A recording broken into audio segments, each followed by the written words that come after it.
अनवस्थितत्वानि चित्त विक्षेपास्तेन्तराया, ये सूत्र है। तो कल इस सूत्र पर चर्चा चल रही थी। पहला बाधक व्याधि। जो शरीर में रोग उत्पन्न हो जाते हैं उनका नाम है व्याधि। तो ये शारीरिक रोग भी योगाभ्यास में बाधक हैं। रोगी व्यक्ति का मन प्रसन्न नहीं होता, परेशान करती है। विश्वास टूटने पर ध्वनि नहीं होती, लेकिन उसकी गूंज जो है वो सारा जीवन तंग करती रहती है। इसलिए लापरवाही नहीं करनी चाहिए, सावधान रहना चाहिए। जो व्यक्ति ईश्वर समर्पण करेगा, सब काम अनुशासन में करेगा, ठीक टाइम टेबल से करेगा, तो वो गलती कैसे करेगा? वो लापरवाही नहीं करेगा। सोच समझकर वचन देगा, जल्दबाजी में नहीं देगा। पूरा विचार किए बिना कोई वचन नहीं देगा। आगे पीछे पूरा सोच समझ के चिंतन विचार करके नाप तोल करके फिर कोई वचन देगा, और जो देगा तो पूरा करेगा। उसमें वो लापरवाही नहीं करेगा, क्योंकि उसको पता है लापरवाही की तो नुकसान होगा। तो इस प्रकार से ईश्वर प्रणिधान करने से ये लापरवाही भी दूर हो जाती है और व्यक्ति सावधान रहता है। आलस्य, अगला बाधक है आलस्य। आलस्य का मतलब है शरीर में थकान होने पर फिर ध्यान उपासना आदि कार्यों में रुचि नहीं रहना। शरीर में भारीपन है, थकान है, नींद पूरी नहीं हुई, रात को लेट हो गए सोने में, तो सुबह फिर थकान पूरी निकलेगी नहीं, तो शरीर में भारीपन रहेगा, उससे आलस्य होगा। काम करने को मन नहीं करेगा, शरीर भी साथ नहीं दे रहा। काम तो करना चाहते हैं, उठना चाहते हैं, दिनचर्या ठीक करना चाहते हैं, ध्यान भी करना चाहते हैं, इच्छा तो है, पर शरीर साथ नहीं दे रहा। इसका नाम है आलस्य। ये तीन बाधक आपस में थोड़े थोड़े मिलते जुलते हैं। एक तो था स्त्यान, दूसरा प्रमाद और तीसरा आलस्य।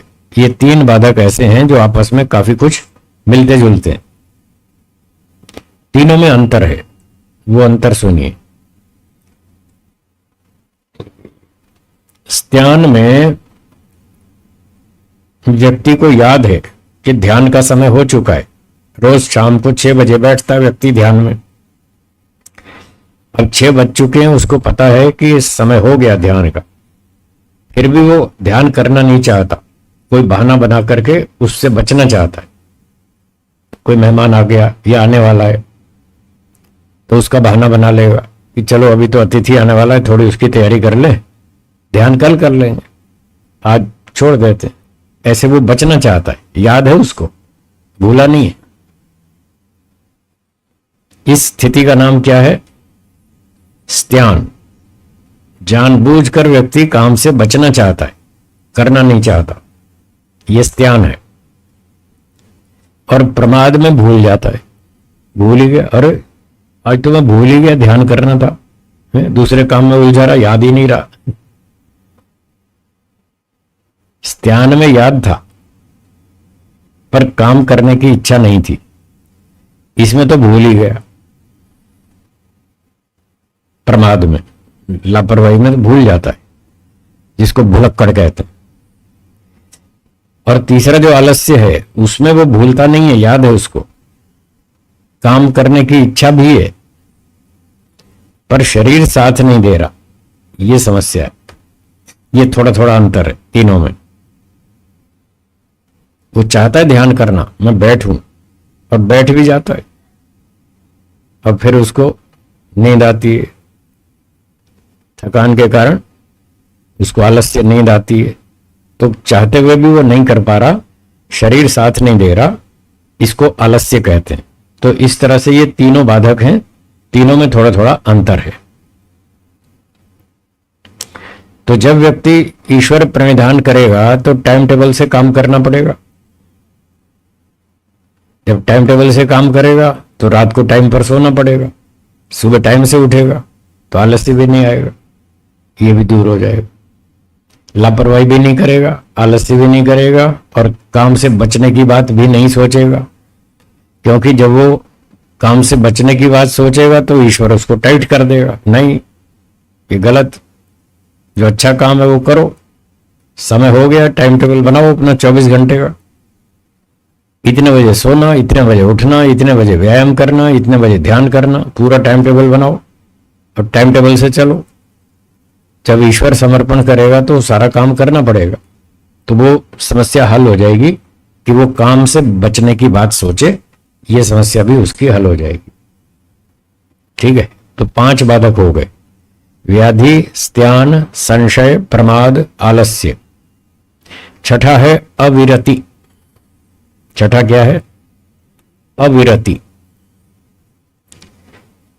इस शब्द में रति अंतिम टुकड़ा है। रति, रति का अर्थ है राग, संसार में आसक्ति, इंद्रियों के विषयों में आसक्ति, इसका नाम है रति। और इससे पहले वि उपसर्ग जोड़ देंगे, विरति। वि का अर्थ है वैराग्य, राग का न होना। रति माने राग, विरति राग न होना, वैराग्य। और इस विरति से पहले फिर अ जोड़ देंगे तो अर्थ फिर उल्टा हो जाएगा। अविरति, वैराग्य का न होना। क्या बोला? वैराग्य का न होना, यह भी बाधक है। लोग बैठते हैं ध्यान में, संध्या करते हैं, उपासना करते हैं, गायत्री मंत्र से जप करते हैं, फिर कहते हैं जी मन तो लगता नहीं। करते तो हैं, खाना पूरी तो करनी पड़ती है, नहीं तो लोग नास्तिक कहेंगे। तो नास्तिक ना कहें इसलिए चलो बैठ तो जाते हैं, पर मन तो टिकता नहीं। क्यों नहीं टिकता? कि अविरति, ये बाधक। वैराग्य तो है नहीं, संसार में रुचि बहुत अधिक है, आकर्षण बहुत अधिक है, संसार के भोगों में आसक्ति बहुत अधिक है, तो वो आसक्ति उनको खींच ले जाती है, वहीं पर उन्हीं विचारों में खींच ले जाती है वो आसक्ति। तो वैराग्य न होना ये भी तो बाधक है। तो ईश्वर प्रणिधान करने से ये बाधक भी दूर हो जाता है। धीरे धीरे व्यक्ति शास्त्रों को पढ़ता है, चिंतन मनन करता है, श्रवण मनन निधिध्यासन साक्षात्कार, 4 काम पूरे करता है, उसको वैराग्य उत्पन्न हो जाता है। तो ये अविरति भी दूर हो जाता है, आसक्ति भी धीरे धीरे कम हो जाती है। जैसे कल परसों बताया था, एक मनोविज्ञान का नियम है, जहां व्यक्ति को सुख दिखता है वहां उसका मन जाता है, हां या ना, और जहां दुख दिखता है वहां से दूर भागता है, हां या ना। ठीक है ना? तो जब संसार की चीजों में व्यक्ति दुख का चिंतन करता है, एक सुख मिलेगा 4 दुख मिलेंगे। परिणाम दुख, बोलिए। ताप दुख, संस्कार दुख, गुण वृत्ति विरोध दुख, ये 4 दुख बताए महर्षि पतंजलि जी ने। योग दर्शन 2 चैप्टर 15वां सूत्र, इस सूत्र में बताए।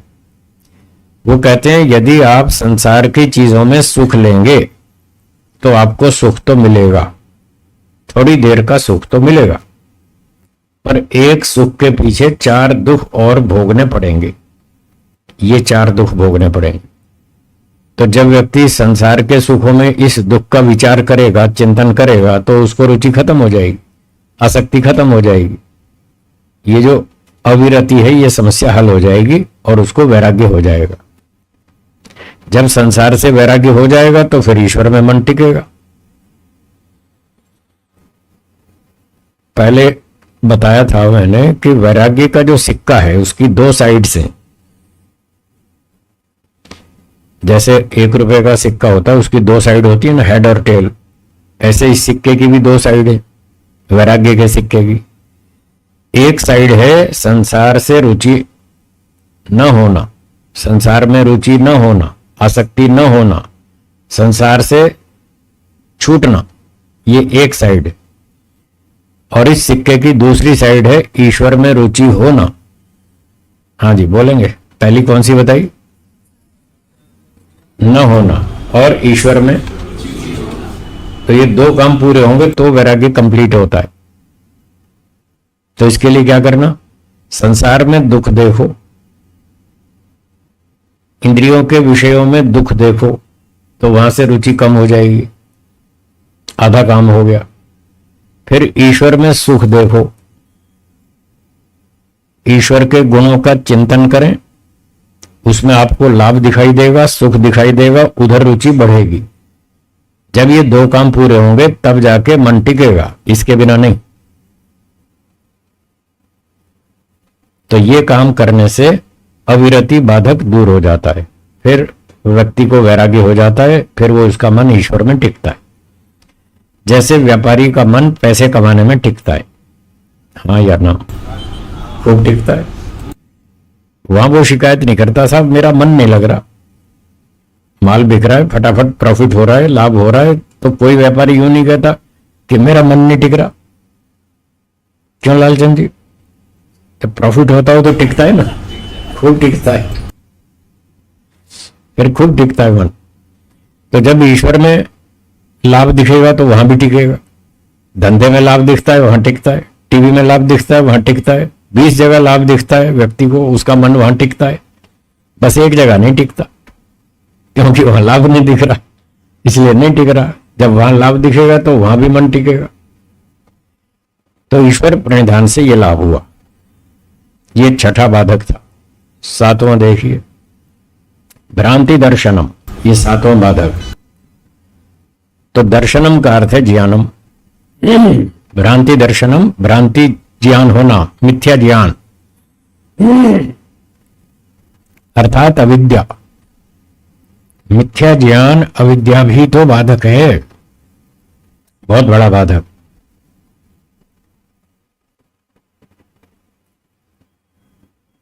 संसार में सुख है, दुख है, या दोनों है जी? दोनों। सुख अधिक है या दुख अधिक है? दुख अधिक। और लोग मानते क्या है? सुख अधिक है। इसका नाम है भ्रांति दर्शन। यह भ्रांति, मिथ्या ज्ञान। संसार में दुख अधिक है और मानते हैं सुख अधिक है, यही भ्रांति दर्शन। तो जब संसार में सुख अधिक दिख रहा है तो फिर व्यक्ति संसार में ही जाएगा, ईश्वर की तरफ क्यों जाएगा? जहां सुख दिखता है व्यक्ति वहीं भागेगा और अपने मन को वहीं भेजेगा, मन को वहीं ले जाएगा जहां उसको सुख दिखता है। संसार में सुख दिखता है ये भ्रांति, इसलिए संसार में जाता है, ईश्वर में टिकता नहीं। तो ये चीज ईश्वर के ध्यान उपासना में बाधक बनती है। परंतु ईश्वर प्रणिधान करने से, ईश्वर समर्पण करने से, शास्त्रों का अध्ययन करने से, चिंतन मनन करने से उसकी ये भ्रांति दूर हो जाती है। धीरे धीरे समझ में आ जाता है कि संसार में दुख अधिक है। एक तो शास्त्रों को पढ़ने से आता है, दूसरा बार बार चिंतन मनन करने से आता है, विचार करने से आता है।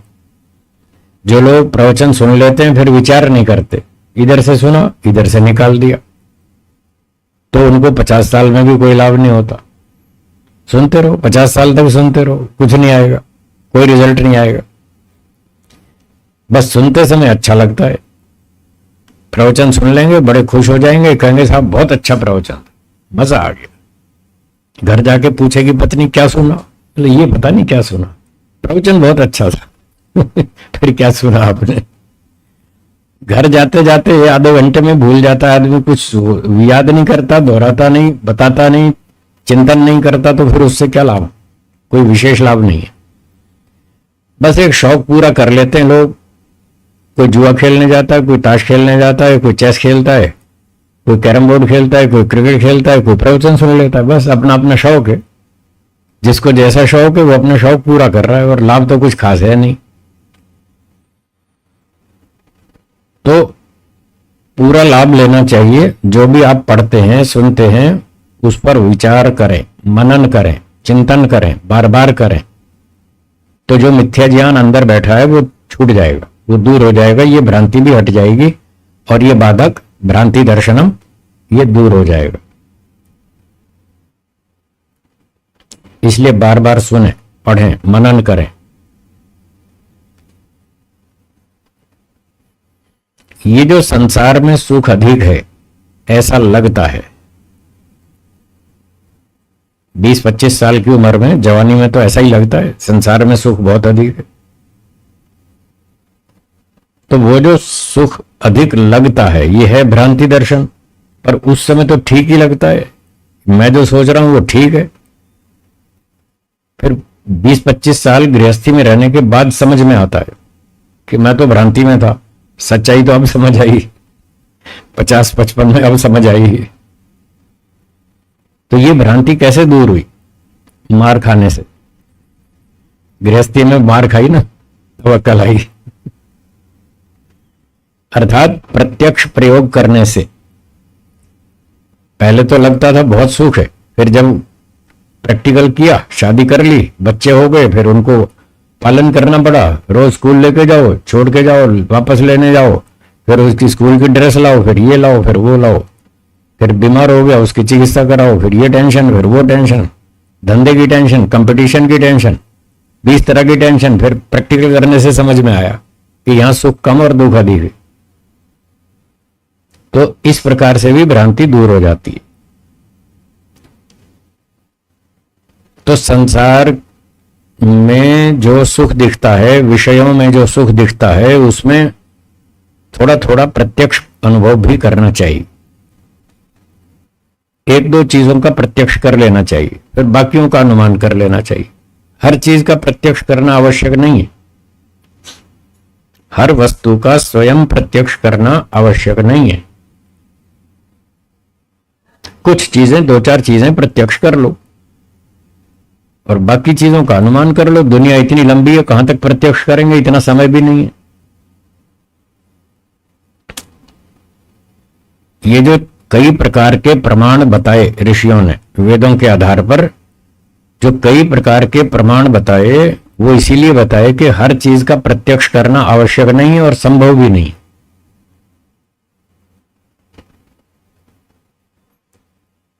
आपने मिठाई खा ली, 1 बार खाई, 2 बार खाई, 20 बार खाई, प्रत्यक्ष कर लिया। अब उसका परिणाम देखें, परिणाम क्या हुआ? जिस इच्छा से मिठाई खाई थी, क्या वो इच्छा पूरी हो गई? क्या वो इच्छा शांत हो गई?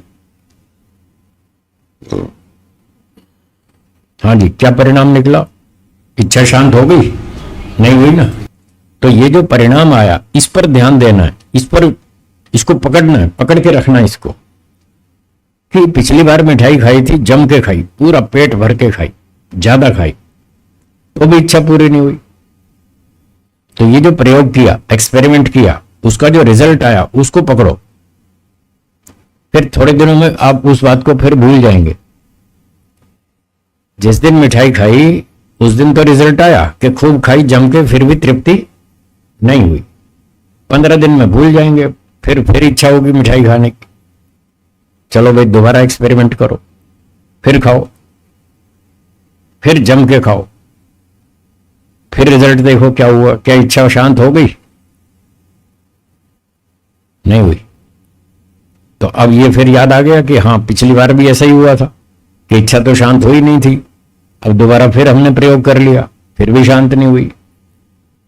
तो फिर इस बात को पक्का करें कि भोगों को भोगने से इच्छा शांत नहीं होती है, बल्कि और बढ़ती है। तृष्णा बढ़ती जाती है, इच्छा बढ़ती जाती है, कम नहीं होती, खत्म नहीं होती, शांत नहीं होती। दो प्रत्यक्ष परीक्षण हो गया, 2 बार। फिर 15 दिन में फिर भूल जाएंगे, फिर तीसरी बार करो, चौथी बार करो, 10 बार करो। तो 10 बार मिठाई खा के देखो, खूब जम के खा के देखो और रिजल्ट निकालो। क्या तृप्ति हुई? नहीं हुई। तो बस ये प्रत्यक्ष को पकड़ लो, इससे आपका भ्रांति दर्शन दूर हो जाएगा। और रसना इंद्रिय के विषय का, रस का परीक्षण कर लिया, खा पी के देख लिया। फिर दूसरी इंद्रिय में इच्छा उठेगी थोड़ा सूंघ कर भी देख लें, चलो बढ़िया बढ़िया परफ्यूम लगाएंगे, बढ़िया बढ़िया अगरबत्ती जलाएंगे, बढ़िया बढ़िया फूलों की खुशबू लेंगे, खूब लो पूरा दिन। गुलाब के फूलों का गुलदस्ता रख लीजिए सामने और सुबह से रात तक पूरा दिन सूंघते रहिए, पूरा दिन उसकी खुशबू लेते रहिए और फिर रिजल्ट देखिए। क्या इच्छा शांत हो गई है जी? नहीं हुई ना? एक सप्ताह के बाद फिर प्रयोग करो, फिर गुलदस्ता रखो और फिर पूरा दिन सूंघो, पूरा खींच खींच के सूंघो फिर देखो रिजल्ट क्या आया, क्या तृप्ति हुई है जी? नहीं हुई। तो दो चीजों का परीक्षण हो गया, बाकी का अनुमान कर लो। जब दो इंद्रियों में तृप्ति नहीं हुई तो बाकियों में भी नहीं होगी। दो का प्रत्यक्ष हो गया, भ्रांति दूर हो गई कि इसमें पूरा सुख नहीं है, पूरी तृप्ति नहीं है। इंद्रियों के सुख कितने भी भोगो, 1000 बार, लाख बार, करोड़ बार भोगो, तब भी शांति नहीं है, तृप्ति नहीं है। तो इस तरह से एक दो विषयों का प्रत्यक्ष परीक्षण कर लें और बाकी 3 इंद्रियों का अनुमान कर लें। जब यहां शांति नहीं मिली तो वहां भी नहीं मिलेगी। क्यों नहीं मिलेगी? क्योंकि 5 विषय भौतिक हैं। क्या बोला? 5 रूप रस गंध शब्द स्पर्श, 5 विषय भौतिक हैं, प्राकृतिक हैं। जो मिठाई खाई ये भी भौतिक है, जो सुगंध सूंघी ये भी भौतिक है। जब इन 2 में भौतिक चीजों में शांति नहीं मिली तो बाकी 3 भी तो भौतिक हैं, उसी प्रकृति से बनी है। तो जब 2 में नहीं मिली तो बाकी 3 का अनुमान कर लो। हर चीज का प्रत्यक्ष करना जरूरी नहीं है। एक फैक्ट्री में कुछ कारीगर काम कर रहे थे, तो मशीन चल रही थी। एक कारीगर का ध्यान थोड़ा इधर चला गया, उसका हाथ फंस गया मशीन में और हाथ कट गया उसका, बेचारा चिल्लाने लगा। 35 मजदूर थे, एक का हाथ कट गया, 34 ने देखा अरे इसका हाथ कट गया, ये चिल्ला रहा है बहुत जोर से। तो बाकी लोग भी हाथ कटवा के सीखेंगे क्या? कि हाथ कटवा के देखें कितना मजा आता है या उसको देख के सीख लेंगे? अपना हाथ कटवा के सीखना अच्छा है या दूसरे को देख के सीख लेना अच्छा है? इसको अनुमान प्रमाण कहते। ठीक है ना? अब इसका तो प्रत्यक्ष करने की आवश्यकता नहीं है ना। जब उसका हाथ कट गया मशीन में और वो चिल्ला रहा है, रो रहा है, दुखी हो रहा है, तो मैं हाथ कटवाऊंगा तो मेरा भी यही हाल होगा जो उसका हो रहा है। अनुमान नहीं कर सकते क्या? कर सकते। इसलिए हर चीज का प्रत्यक्ष करने की आवश्यकता नहीं है। जब दूसरे लोग दुखी हैं, परेशान हैं, भोगों के पीछे भाग रहे हैं, वो सारे दुखी हैं, तो मैं भी भागूंगा तो मेरा भी यही हाल होगा, ऐसे समझ सकते हैं ना? तो व्यक्ति उस ओर से ब्रेक लगा सकता है, वो भोगों के पीछे नहीं भागेगा। पर वो ब्रेक वही लगाएगा जिसके पिछले संस्कार हों। क्या बोला? जिसके पिछले संस्कार होंगे वही ब्रेक लगा पाएगा, बाकी लोग नहीं लगा पाएंगे। वो कहेंगे सारी दुनिया पागल थोड़ी है, ये करोड़ों व्यक्ति शादी कर रहे हैं, सारे तो मूर्ख नहीं होंगे ना। वो ऐसे ऐसे कुतर ढूंढ लेता है भाई सारे शादी कर रहे हैं, सारे थोड़ी पागल होंगे। इतने बुद्धिमान लोग हैं, पढ़े लिखे लोग हैं, बड़े बड़े अफसर हैं, ये शादी कर रहे हैं तो कुछ तो शादी में सुख होता ही होगा, तभी तो कर रहे हैं ये लोग, मैं भी कर लेता हूं। तो ऐसे ऐसे कुतर्क ढूंढ के फिर व्यक्ति शादी कर लेता है। अब बाद में उसको समझ में आ जाती है कुछ दिनों के बाद। तो इस प्रकार से अनुमान कर लेना चाहिए और बहुत सी आपत्तियों से, दुखों से व्यक्ति बच सकता है अगर इस प्रकार से चिंतन विचार करे तो, ऐसे प्रमाणों का प्रयोग करे तो। इस तरह उसकी भ्रांति दर्शन दूर हो जाएगा। 8वां बाधक सूत्र में लिखा है अलब्ध भूमिकत्व। भूमि का अर्थ है अवस्था। कौन सी अवस्था? समाधि अवस्था। कौन सी अवस्था? समाधि अवस्था। लब्ध माने प्राप्त कर लेना, जैसे आप कहते हैं उपलब्ध हो गया, प्राप्त हो गया। तो लब्ध भूमिकत्व, समाधि प्राप्त हो जाना, और फिर शुरू में अ लगा देंगे तो अर्थ उलट जाएगा। समाधि अवस्था का प्राप्त न होना। एक व्यक्ति 20 साल से लगा हुआ है, घर भी छोड़ दिया, शास्त्र भी पढ़ लिए, जंगल में रहता है, परिवार छोड़ दिया, संपत्ति छोड़ दी, सब कुछ छोड़ दिया, 20 साल से तपस्या कर रहा है, फिर भी समाधि नहीं मिली। बेचारा उदास हो जाएगा, निराश हो जाएगा, घबरा जाएगा और वो सोचेगा ये क्या है, ये सब फालतू बातें, ये सिर्फ कहने बोलने की बातें, समाधि होती है कहाँ होती है, कुछ तो हुआ नहीं, मैं 20 साल से लगा हूं अब तक तो मिली नहीं। तो उसका विश्वास उठ जाएगा, हिल जाएगा, वो सोचेगा ये सब फालतू बातें, कहने कहने की बातें, कुछ होता होता कुछ नहीं। तो ऐसा सोचने पर उसकी प्रगति में ब्लॉक, रुक जाएगी, ये बाधक है। अगर समाधि प्राप्त नहीं हुई अथवा कुछ भी प्रोग्रेस नहीं हुई, चलो समाधि तो ऊंची बात है, किसी को समाधि का लक्ष्य था, उसने मेहनत की और समाधि प्राप्त नहीं हुई तो भी वो बेचारा उदास निराश हो जाएगा। और एक व्यक्ति की योग्यता कम थी, उसने समाधि का लक्ष्य नहीं बनाया पर सोचा चलो कुछ तो प्रगति करेंगे, तो जितना सोचा उतनी भी नहीं हुई। तो जितना सोचा था उतनी जब उपलब्धि नहीं होती तो व्यक्ति उदास हो जाता है, निराश हो जाता है, घबरा जाता है और वो सोचता है ये क्या है, सब खाली बोलने की बातें हैं, कुछ होता होता कुछ है नहीं, छोड़ो। वो फिर छोड़ के भाग जाता है, वो अपना रास्ता बदल लेता है, तो वो बाधक हो गया उसके लिए। तो ऐसा भी बाधक दूर हो जाता है जब ईश्वर प्रणिधान करेंगे, ईश्वर के नियम से चलेंगे, सब काम अनुशासन में करेंगे, टाइम टेबल के हिसाब से करेंगे, तो ये बाधक नहीं आएगा। अगर व्यक्ति मेहनत करेगा तो उन्नति निश्चित रूप से होगी, जितनी मेहनत करेगा, जितना नियमों का पालन करेगा उतनी प्रगति होगी, गारंटी है। जब और लोगों की हो रही है तो उसकी भी होगी। क्या भूतकाल में ऋषियों ने योग समाधि प्राप्त नहीं की? जब उनकी हो सकती है तो आपकी भी हो सकती है। शर्त इतनी है कि उन्होंने जो मेहनत की वो आपको करनी पड़ेगी। अब मेहनत से व्यक्ति घबराता है, मेहनत करना नहीं चाहता, काम से बचना चाहता है, स्त्यानम, तो फिर प्रगति नहीं होगी। तो इस प्रकार से ये जो अलब्ध भूमिकत्व है ये भी एक बाधक है, पर यदि ईश्वर प्रणिधान किया जाए तो ये बाधक दूर हो जाएगा और व्यक्ति धीरे धीरे उन्नति करता जाएगा। जितनी उन्नति हो उतने में संतोष का पालन करना चाहिए। कई बार लोग यहां गलती करते हैं, वो कहते हैं साहब कोई प्रगति हो ही नहीं रही, जबकि हो रही है, प्रगति हो रही है, उसको पता नहीं चल रहा, वो समझ नहीं पा रहा कि मेरी प्रगति हो रही है। उसको लगता है मैं वहीं का वहीं बैठा हूं, 10 साल हो गए मैं वहीं का वहीं बैठा हूं, कोई प्रोग्रेस हो ही नहीं रही, ध्यान में मन टिकता नहीं, मन के ऊपर कंट्रोल होता नहीं, इंद्रियों पर संयम कर नहीं पाता, मेरी कोई प्रगति नहीं हो रही।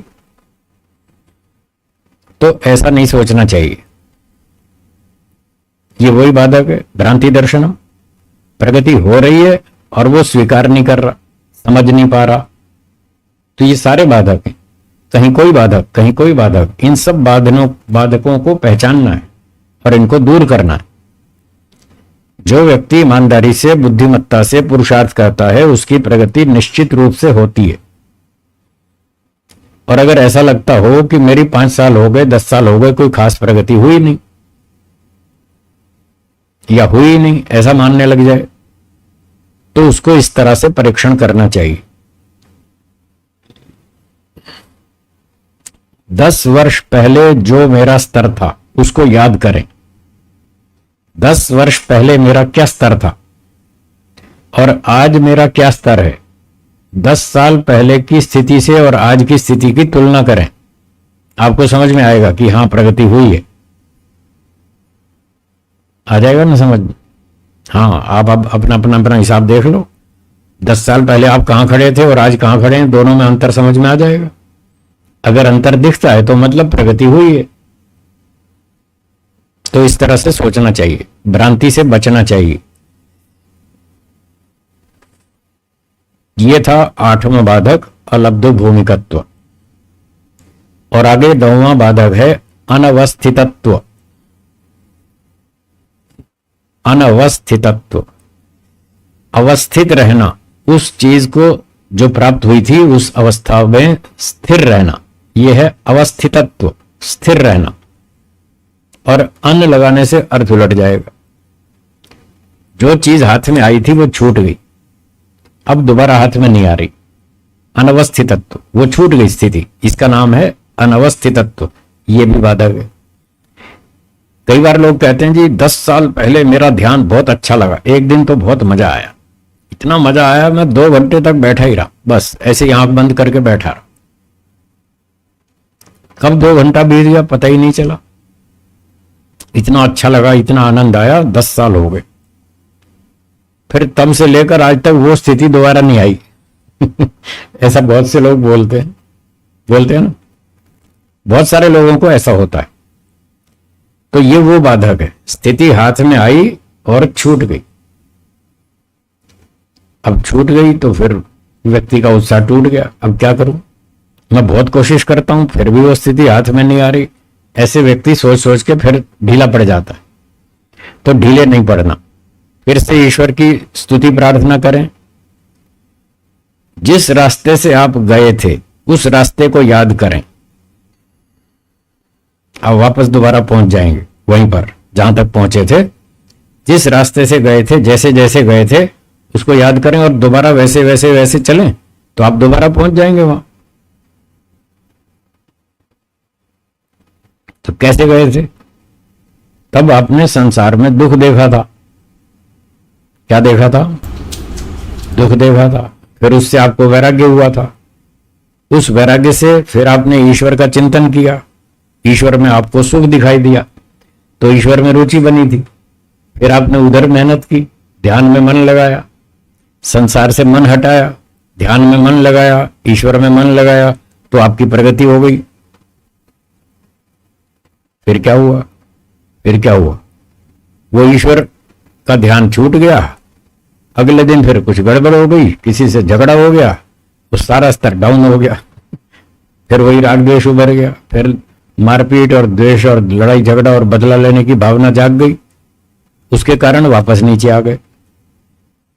अब जो वापस नीचे आए तो गलती की, उसको फिर ठीक करो, उसको फिर छोड़ो, द्वेष को छोड़ो, लड़ाई झगड़े को छोड़ो, राग द्वेष को हटाओ, फिर संसार में दुख देखो।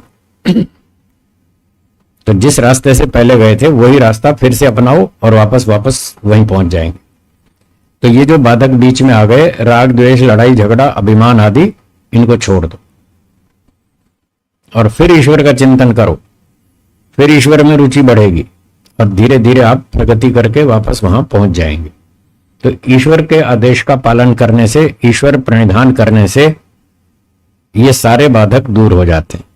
ये 9 बाधक हैं जो इस सूत्र में बताए गए। सूत्र के अगले शब्द हैं ते अंतरायाः। ये अंतराय हैं। अंतराय मतलब शत्रु, योगाभ्यास के शत्रु।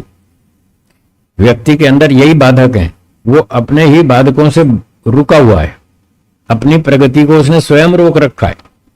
अभिमान नहीं छोड़ता, द्वेष नहीं छोड़ता, लड़ाई झगड़ा नहीं छोड़ता, संसार में आसक्ति नहीं छोड़ता, ईश्वर के आदेश का पालन ठीक से नहीं करता, ईश्वर समर्पण ठीक से नहीं करता। इसी सारी गड़बड़ तो उसकी खुद की है, इसी वजह से उसकी प्रगति रुकी हुई है। फिर कभी बुद्धिमान लोगों के पास जाता है, वो कोई सलाह देते हैं तो वो सलाह नहीं मानता, विद्वानों की सलाह नहीं मानता, वो अपनी मनमानी करता है, ईश्वर की भी नहीं सुनता, विद्वानों की भी नहीं सुनता। फिर उसका क्या होगा? कुछ नहीं होगा, बैठे रहो, दुखी होते रहो। तो ये सारे बाधक दूर हो सकते हैं यदि ईश्वर प्रणिधान किया जाए, अनुशासन में चला जाए, बुद्धिमानों की सलाह ली जाए। जो लोग आपसे कम बुद्धिमान हैं, जो लोग आपसे कम बुद्धि वाले हैं, उनके लिए आप क्या सोचते हैं? इनको हमारी बात माननी चाहिए या नहीं माननी चाहिए? है जी, माननी चाहिए ना।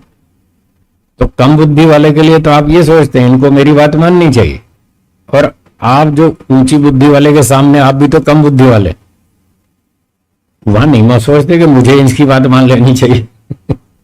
इसको मेरी बात माननी चाहिए, ये तो समझ में आता है। ये समझ नहीं आता कि मुझे भी तो इस बड़े बुद्धिमान की बात माननी चाहिए। उसकी मानते नहीं और उससे उम्मीद रखते हैं कि इसको मेरी बात माननी चाहिए। ये तो न्याय नहीं है। ऐसे तो बात नहीं बनेगी, ऐसे गाड़ी नहीं चलेगी। अगर आप अपने से कम योग्यता वालों से ये आशा रखते हैं कि इनको मेरी बात माननी चाहिए, तो अपने से अधिक योग्यता वालों से भी ऐसा व्यवहार रखना चाहिए कि आप भी उनकी बात मानो, तब तो ठीक है, तब आपकी भी प्रगति होगी और दूसरे की भी, सबकी होगी, नहीं तो कुछ नहीं होगा। तो ये अंतराय हैं, बाधक हैं, योगाभ्यास के शत्रु हैं।